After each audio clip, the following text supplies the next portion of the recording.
नमस्कार, ओंकार न्यूज देख रहे हैं आप। आपके साथ मैं हूं आस्था श्रीवास्तव। 4 बजे की 4 बड़ी खबर पर आज नजर डालेंगे। 4 बड़ी खबरों पर आज हम चर्चा करेंगे। पहली बड़ी खबर पर जिस पर हम चर्चा करने वाले हैं वो है प्रधानमंत्री नरेंद्र मोदी 24 मार्च को वाराणसी दौरे पर रहेंगे। वाराणसी को कई सौगातें पीएम नरेंद्र मोदी देने वाले हैं। दूसरी बड़ी खबर पर हम चर्चा करेंगे जहां अफरीदी ने प्रधानमंत्री नरेंद्र मोदी से अपील की है। तीसरी बड़ी खबर पर हम चर्चा करेंगे पंजाब सरकार को हाई कोर्ट की फटकार लगी है और साथ ही सवाल पूछा है पंजाब सरकार से कि अफगान जवान क्या कर रहे हैं अभी तक। और चौथी बड़ी खबर पर हम चर्चा करेंगे जहां राजस्थान में डॉक्टर्स का प्रदर्शन जारी है। डॉक्टर्स पर पुलिस ने लाठियां भांजी हैं, पुलिस को इस दौरान पीटा गया है। तो ये 4 बड़ी खबरें हैं जिन पर आज हम चर्चा करने वाले हैं।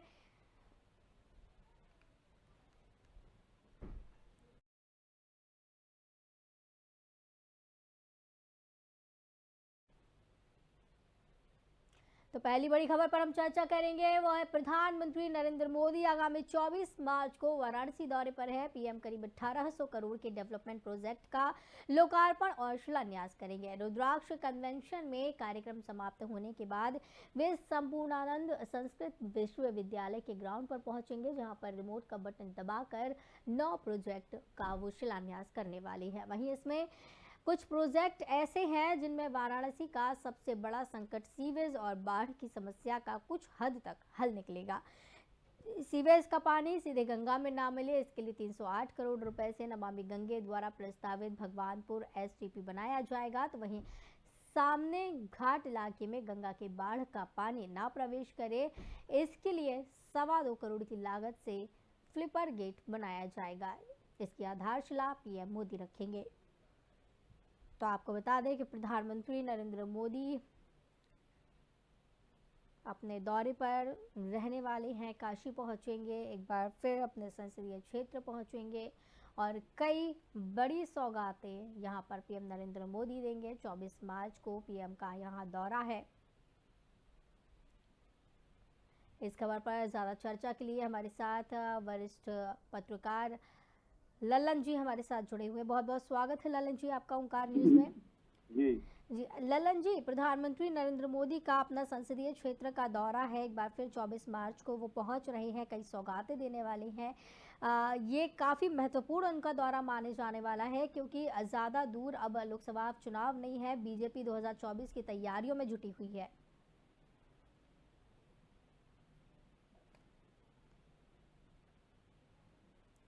हेलो। जी ललन जी, आप तक आवाज़ पहुंच पा रही है? नहीं, आवाज नहीं आ रही है। थोड़ा साउंड तेज करें, वहां से आवाज नहीं आ रही। सुन पा रहे हैं ललन जी? हाँ, अभी अभी आई। ललन जी, प्रधानमंत्री नरेंद्र मोदी अपने संसदीय क्षेत्र के दौरे पर रहने वाले हैं 24 मार्च को। कितना महत्वपूर्ण उनका ये दौरा माने जाने वाला है?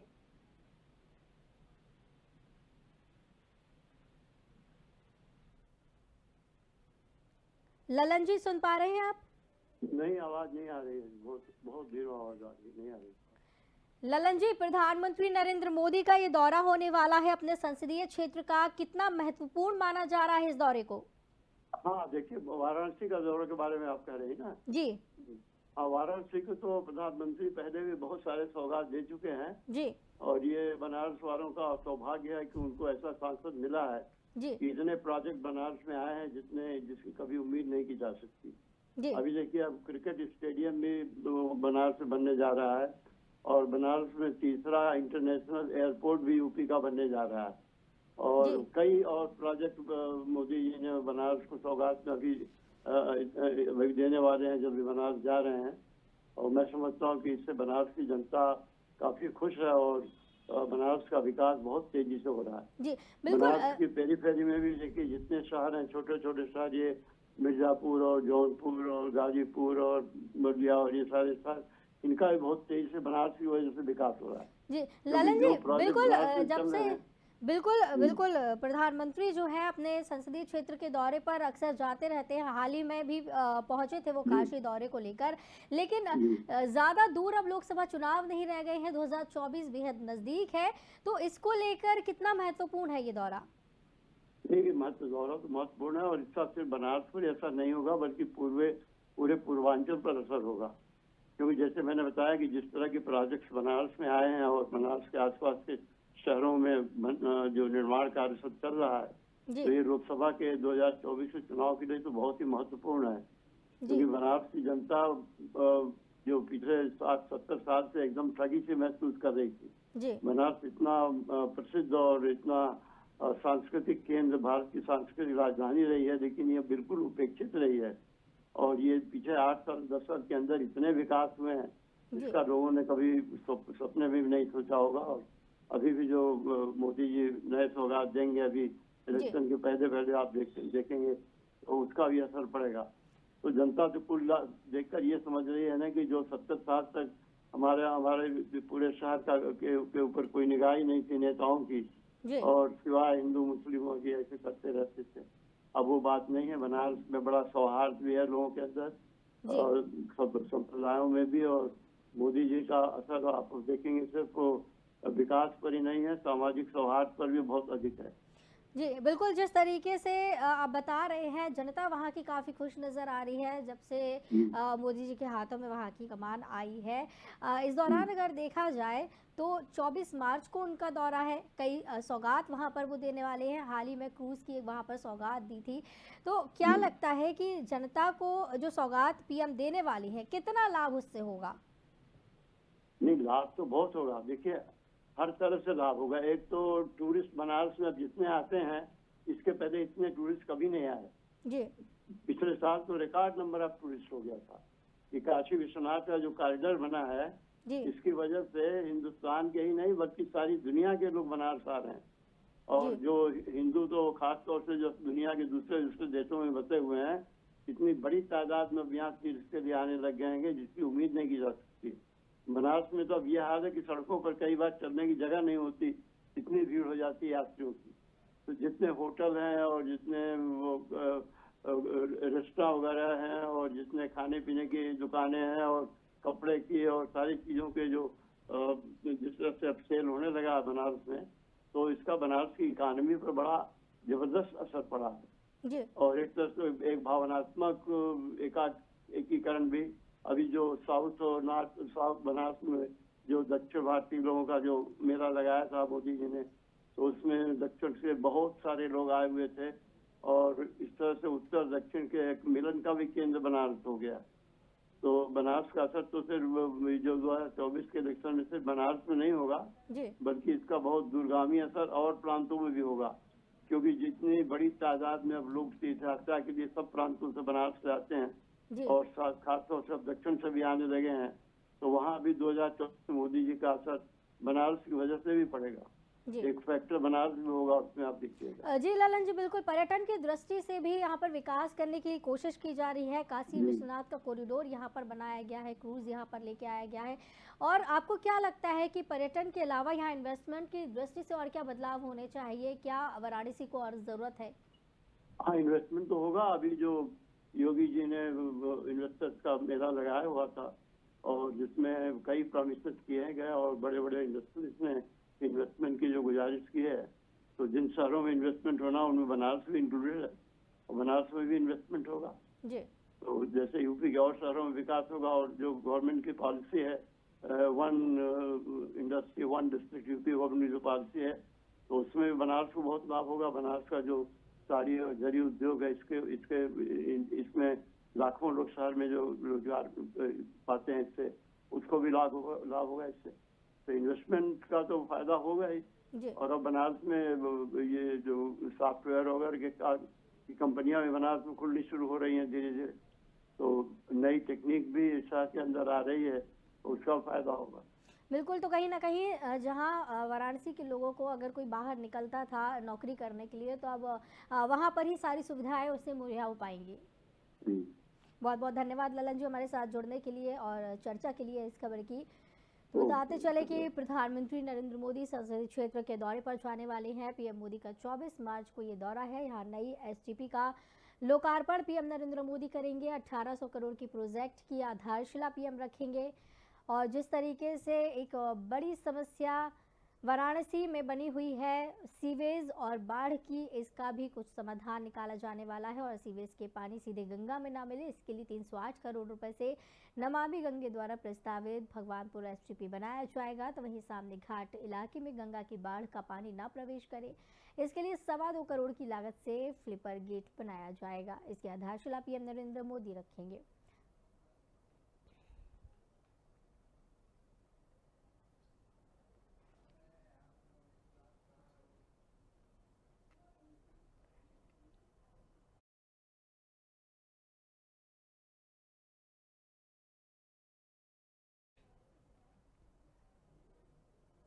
भारत पाकिस्तान के बीच पिछले काफी समय से कोई भी द्विपक्षीय क्रिकेट सीरीज नहीं खेली गई है। अब ये दोनों टीमें या तो आईसीसी इवेंट्स या फिर एशियन क्रिकेट काउंसिल के टूर्नामेंट में आमने सामने आती हैं। जब भी ये दोनों टीमें भिड़ती हैं तो स्टेडियम की कोई भी सीट खाली नहीं रहती।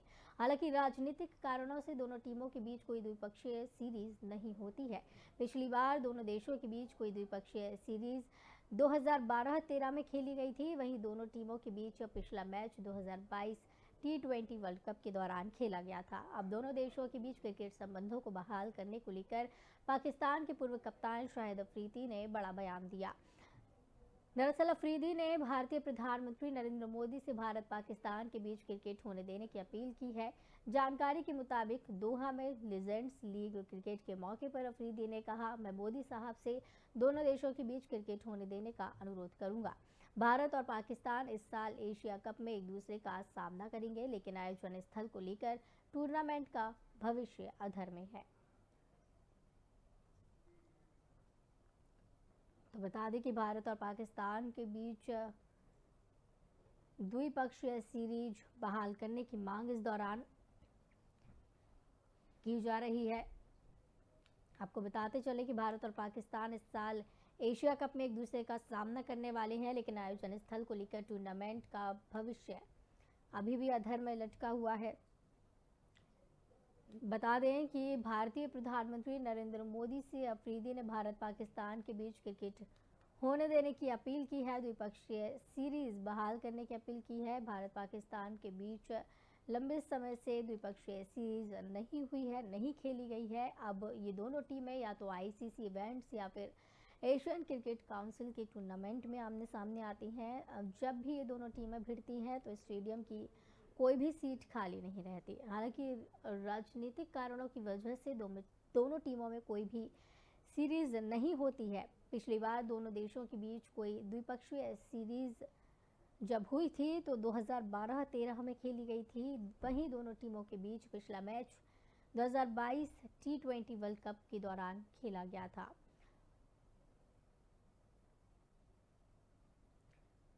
इस खबर पर चर्चा के लिए संजय भारद्वाज जी हमारे साथ जुड़े हुए, जो कि गौतम गंभीर के कोच हैं। संजय जी, बहुत बहुत स्वागत है आपका ओंकार न्यूज में।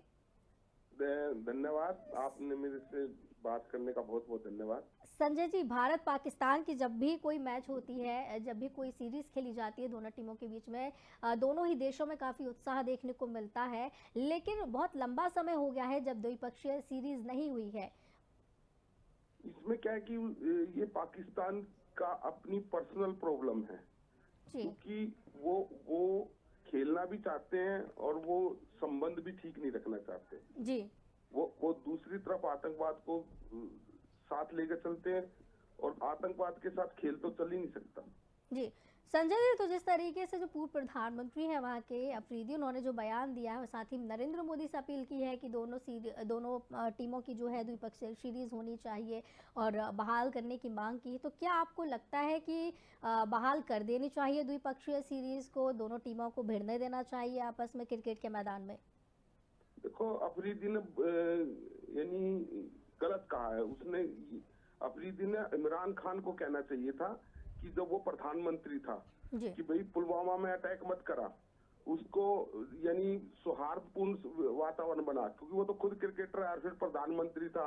अफरीदी खुद उनका अच्छा मित्र है, तो उसने रिक्वेस्ट करनी चाहिए थी इमरान खान से, शाहबाज शरीफ से। उसने मोदी जी से थोड़ी करनी चाहिए, मोदी जी थोड़ी कुछ करते हैं। अगर आप खुद सुधर जाएंगे तो आपको पक्का खिलाएंगे।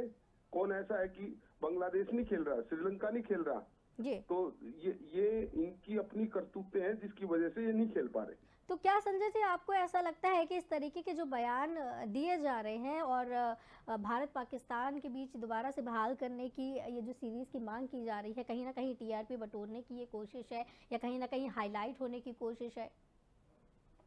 ये अपने आप को अच्छा दिखाने की है अफरीदी की कि भाई हम अच्छे हैं, ये मोदी जी नहीं कर रहे। अरे भैया आप अच्छे नहीं हो तभी आपका ये है, आपकी कंट्री में कोई खेलने नहीं आता, आपको सारी सीरीज दुबई में खेलनी पड़ती है। तो ये पहले अपने कंट्री का हालात ठीक करो, और कंट्री के हालात जो शासन होता है वही ठीक करता है। तो ये इनकी अपनी पर्सनल प्रॉब्लम है, और ये मोदी जी का कोई वो नहीं है। जब ये ठीक हो जाएंगे मोदी जी खिला लेंगे। तो आपको क्या लगता है संजय जी, जिस तरीके से मांग की जा रही है, क्या इसका रुख होता है? प्रधानमंत्री नरेंद्र मोदी क्या इस पे कोई रिएक्शन देते हैं या फिर कोई इस पे बयान देते हैं, कोई कुछ उनकी तरफ से रिएक्शन आता है? क्या कहेंगे वो? नहीं, मोदी अफरीदी कोई बहुत बड़ी वहाँ की चीज नहीं है। और दूसरा क्या है कि कोई ऐसा रिएक्शन नहीं आएगा। हाँ, इमरान खान कुछ बोले तो रिएक्शन आ सकता है, या साहब वो जो अब शरीफ है वो बोले तो आ सकता है। अफरीदी के कहने से कुछ नहीं, क्योंकि ये तो इनको अपना पर्सनल है कि भाई हमारे यहाँ आईपीएल के मैच खेल लेंगे। इनको अपना खुद है कि इनको मनी प्रॉब्लम है कि हमारे कंट्री में पैसा आ जाएगा, आईपीएल से जुड़ जाएंगे, ये है। तो कहीं ना कहीं भारत पाकिस्तान से जिस तरीके से टीआरपी मिलती है उसी की वजह से इस तरीके के बयान और उस तरीके से बहाल करने की मांग की जा रही है। भाई आप ये देखो ना,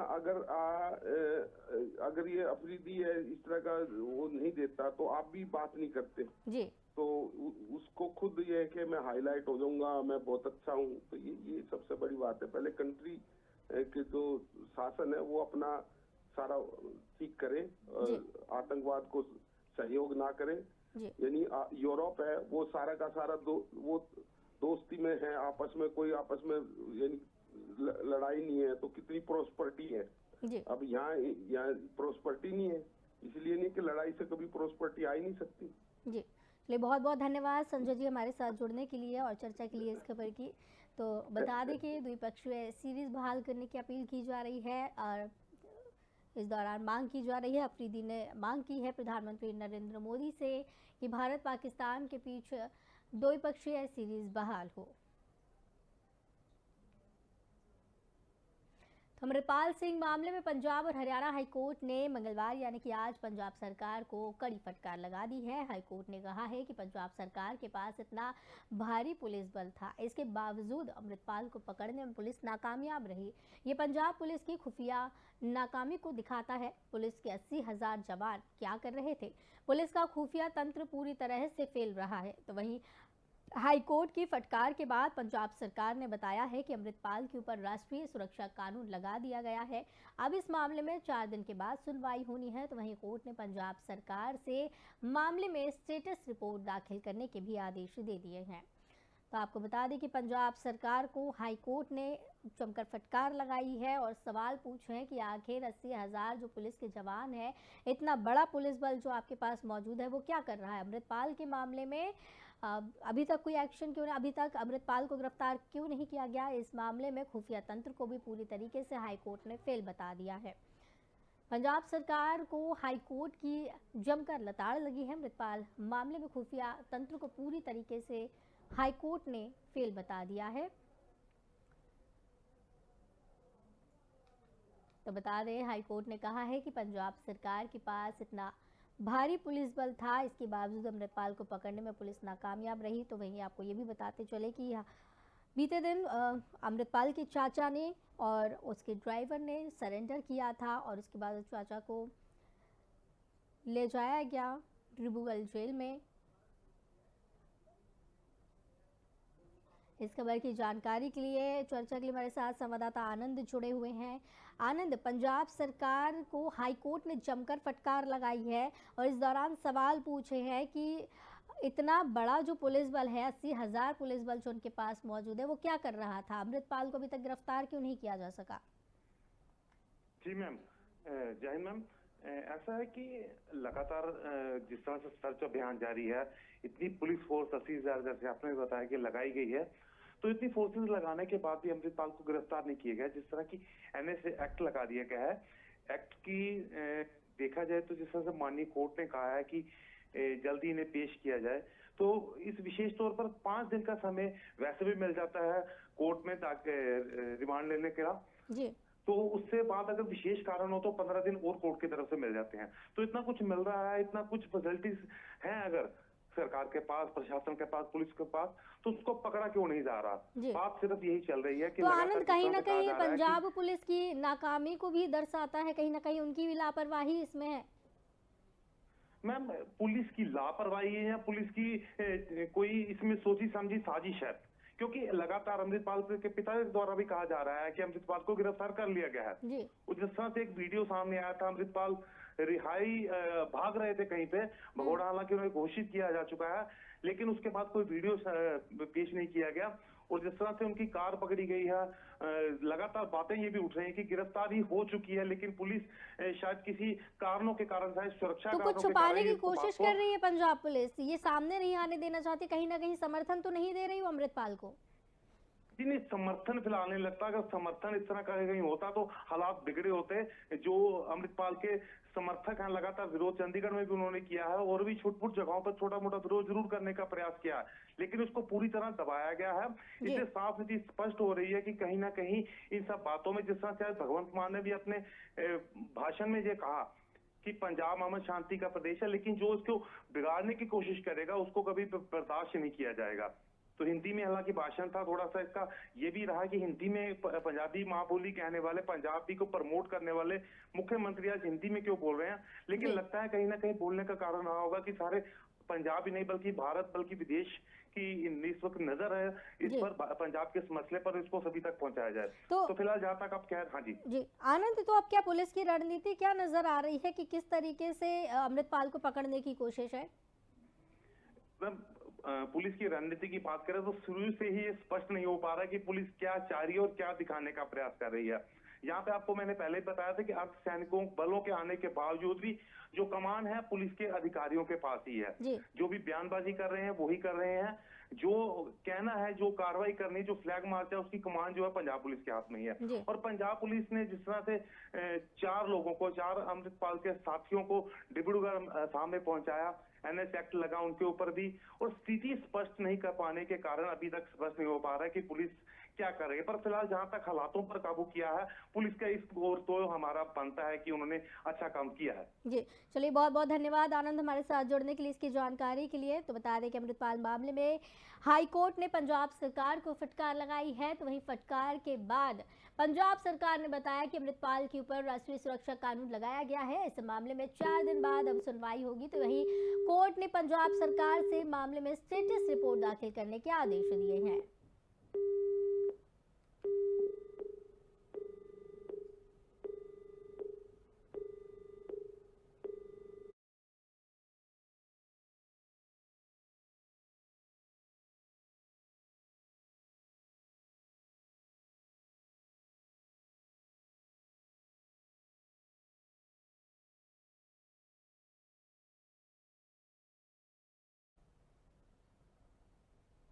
राजस्थान सरकार के राइट टू हेल्थ बिल का विरोध कर रहे डॉक्टर्स को जयपुर में पुलिस ने जमकर पीटा। विधानसभा का घेराव करने निकले डॉक्टर्स को पुलिस ने पहले तो रोकने की कोशिश की।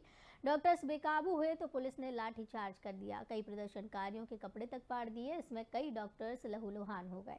आरोप है कि पुलिस ने महिला डॉक्टर्स के साथ भी बदसलूकी की है। Jaipur association of resident doctors ने भी इस आंदोलन के समर्थन में कल से काम बंद करने का ऐलान किया। जयपुर जाड अध्यक्ष डॉक्टर नीरज दामोर ने बताया कि जिस तरह आंदोलन के दौरान डॉक्टर्स पर लाठियां चलाकर उन्हें घायल किया, उसका हम विरोध करते हैं। वहीं दामोर ने कहा कि अगर सरकार आज रात तक दोषी पुलिस अधिकारियों पर कार्रवाई नहीं करेगी तो 21 मार्च से हम भी अपना संपूर्ण कार्य बहिष्कार करके इस आंदोलन को समर्थन देंगे।